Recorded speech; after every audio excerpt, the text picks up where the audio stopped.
मंजिलें क्या है रास्ता क्या है, मंजिलें क्या है रास्ता क्या है, हौसला हो तो फासला क्या है। नमस्कार दोस्तों, जीके भाई सीएम यादव यूट्यूब चैनल पर आप सभी का स्वागत है। आज बेहतरीन टॉपिक आपके बीच लेकर के आ रहे हैं। जैसा कि कल बताया था, अनाउंसमेंट कर दिया गया था कि आज से हम संविधान के अनुच्छेद और भाग की क्लास स्टार्ट करने जा रहे हैं और आज पहली क्लास है। मैंने कल भी कहा था कुछ ट्रिक के माध्यम से कल आर्टिकल करवाए थे, आपको याद भी हो गए होंगे। राष्ट्रपति के और राष्ट्रपति कार्यकारी शक्ति, राज्यपाल के आर्टिकल और राज्यपाल की कार्यकारी शक्तियाँ, और हरियाणा राज्य का मुख्यमंत्री और उसके साथ साथ राज्यपाल और उपराष्ट्रपति और संसद के कुछ आर्टिकल थे। सभी आर्टिकल कल मैंने आपको ट्रिक के माध्यम से करवाए थे, पिछली वीडियो में आप देख सकते हैं। और भी आज और बच्चों ने कमेंट करके बताया कि सर रेगुलर आर्टिकल करवाइए, तो आज आर्टिकल 1 से स्टार्ट कर रहे हैं। हर रोज़ हम 10 से 15 आर्टिकल डेली करेंगे और आर्टिकल क्या क्या हैं उसके ऊपर विचार आज करेंगे। तो आज हम बात करें संविधान के भाग और अनुच्छेद की। संविधान में, मूल संविधान में भाग हैं 22 और मूल संविधान में अनुच्छेद हैं 395। तो हम संविधान के मूल संविधान में भागों की संख्या 22 है, वर्तमान में 25 भाग हैं और मूल संविधान में अनुच्छेद 395 है और वर्तमान में 464 या 468, आप कुछ भी कह सकते हैं। इन भागों के बढ़ा करके ही 464 और 468 बनाया गया है। तो हम बात करेंगे संविधान के भाग और अनुच्छेद एक साथ लेकर के चलेंगे, देखते रहिएगा। पहली क्लास है, सभी बच्चे अपनी कॉपी पेन का इस्तेमाल ज़रूर करें। और हम बात करेंगे संविधान का भाग 1 की, और उसमें अनुच्छेद जो हैं उसमें अनुच्छेद हैं 1 से 4, अनुच्छेद 1 से 4, और इसका विषय है संघ और उसका राज्य क्षेत्र, संघ एवं उसका राज्य क्षेत्र।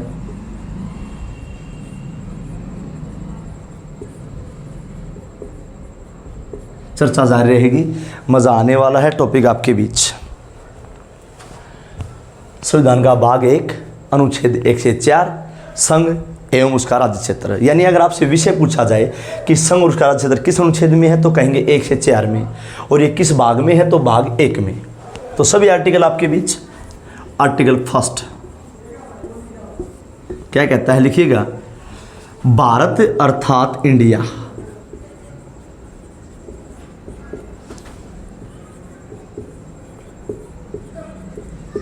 राज्यों का संघ होगा,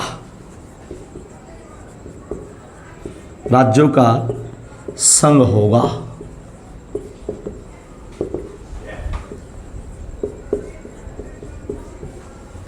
भारत अर्थात इंडिया राज्यों का संघ होगा।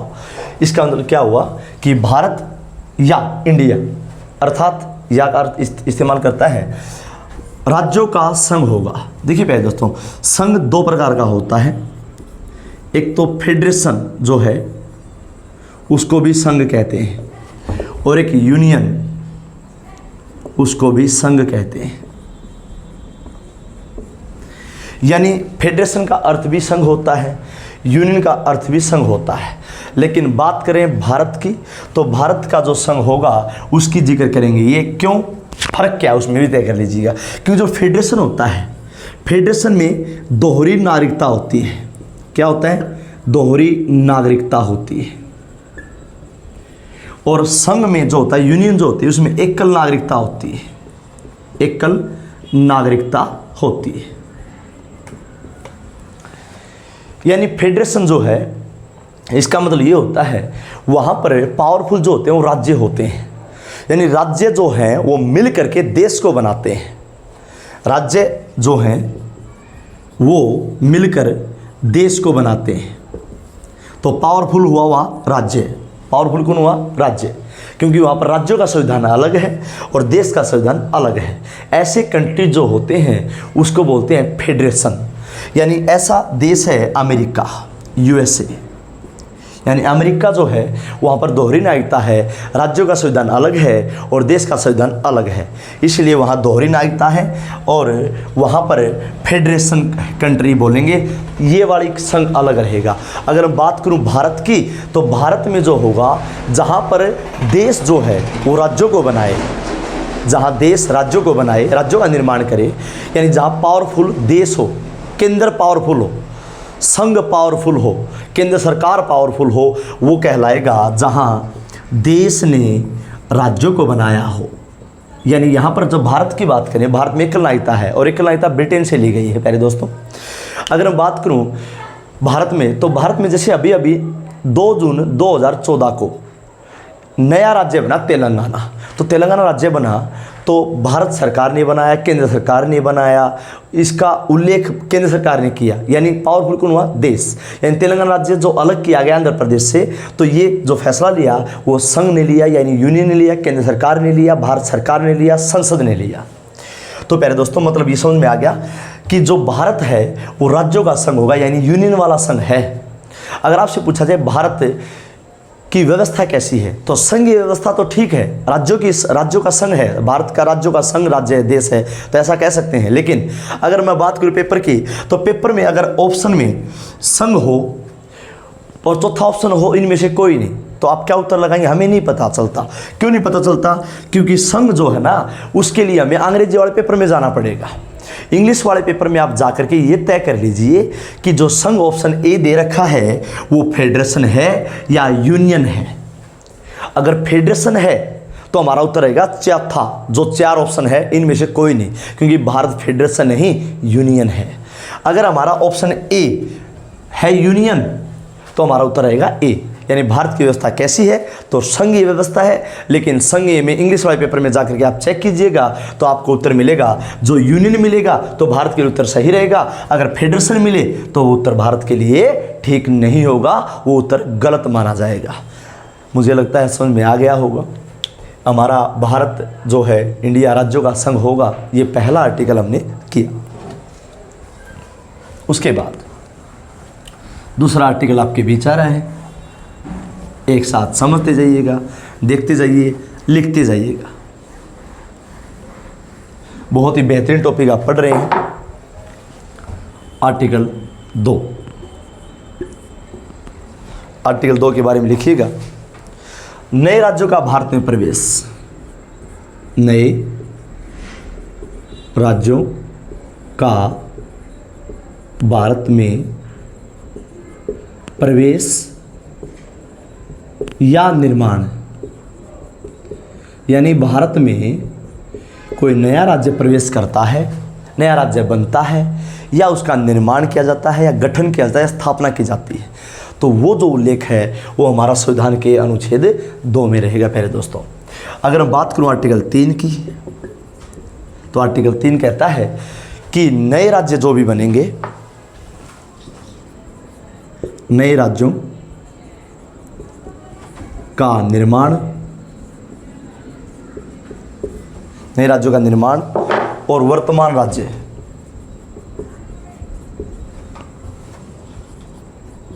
वर्तमान राज्यों के क्षेत्रफल, सीमाएं और वह नामों में परिवर्तन,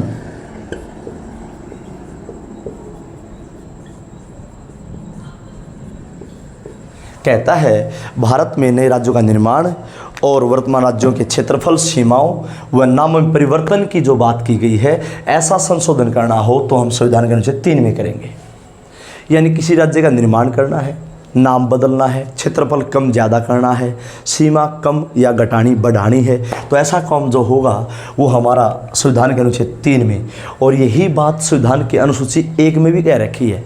सेम यही, यानी जो संशोधन होगा इस प्रकार का, भूमि सीमा समझौता हो कोई देश का, या मैं देश की बात करूं, क्षेत्रफल की बात करूं, सीमा की बात करूं, नाम में परिवर्तन की बात करूं, तो अनुसूची 1 अनुच्छेद 3 में संशोधन किया जाएगा पहले दोस्तों।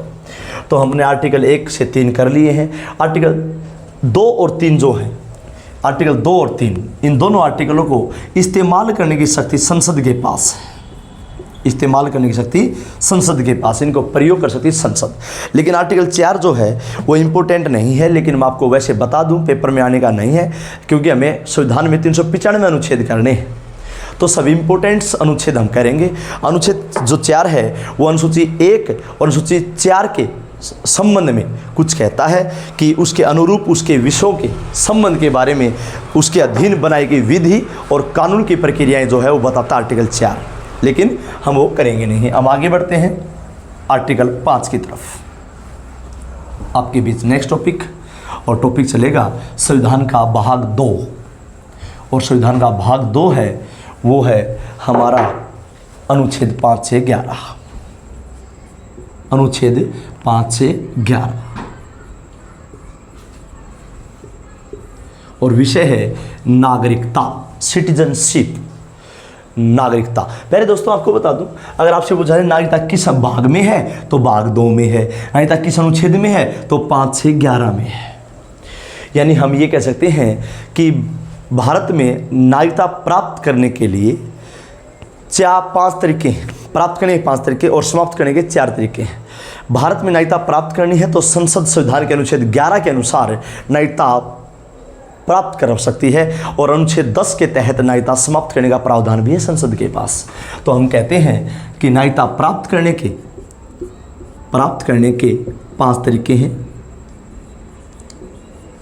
और समाप्त करने के 4 तरीके। अगर मैं बात करूं प्राप्त करने के 5 तरीकों की, तो 5 तरीकों में पहला है जन्म से, दूसरा है वंश परंपरा से, वंश परंपरा, तीसरा है देशीकरण, और प्यारे दोस्तों चौथा है पंजीकरण, और छठा है क्षेत्राधिकार।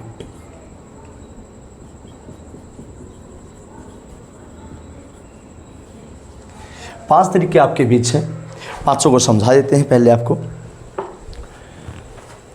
अगर मैं पांचों के बारे में बात करूं तो 4 जो नीचे वाले 4 जो प्राप्त करने के तरीके हैं इनको संसद प्रोवाइड करवाती है, संसद प्रोवाइड करवाती है।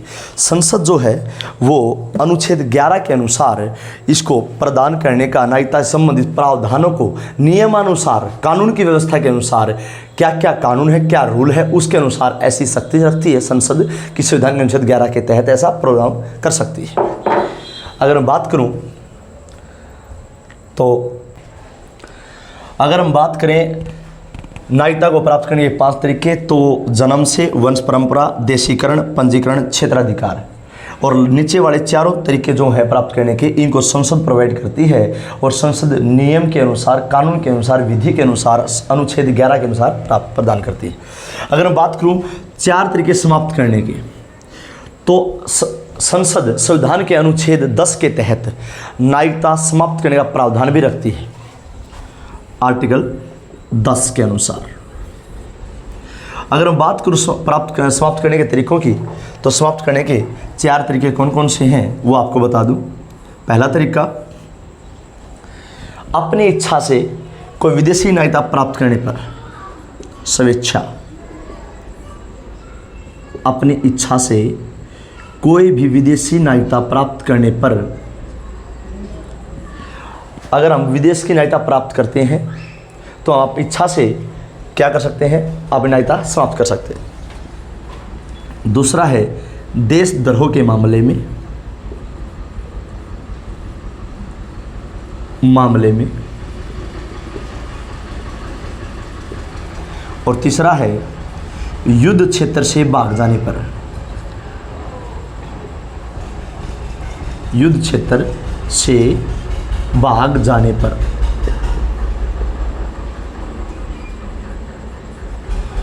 और चौथा जो तरीका है प्यारे दोस्तों वो है राष्ट्रपति की इच्छा के विरुद्ध, राष्ट्रपति की अनिच्छा यानी इच्छा के विरुद्ध किसी विदेशी किसी विदेशी सरकार से पुरस्कार प्राप्त करने पर, विदेशी सरकार से पुरस्कार प्राप्त करने पर